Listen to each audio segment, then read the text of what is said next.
పొంగేటి మనుగడ కోటి అలలుగ పొంగు వరదల వేగాన పడిలేచు అలలకు తీపి కలలకు లేని అలసట నీకేలా నల్ల నల్ల నీళ్లలోన ఎల్లకిల్ల పడ్డట్టున్న అల్లో మల్లో ఆకాశాన చుక్కల్లు అమ్మాయంటి జాబిల్లమ్మ అబ్బాయంటి సూర్యుడమ్మ ఇంటి దీపాల వాలంట దిక్కుళ్ళు ఎవరికి వారే యమునకు నీరే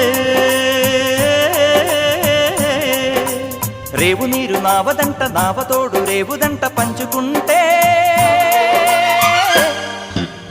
గోరువంక వాలగానే గోపురానికి స్వరాల గణగణ గంటలే మోగనేలా గోపబాలుడొచ్చినాక గోకులానికి పెదాల కిలకిల పువ్వులే పుట్ట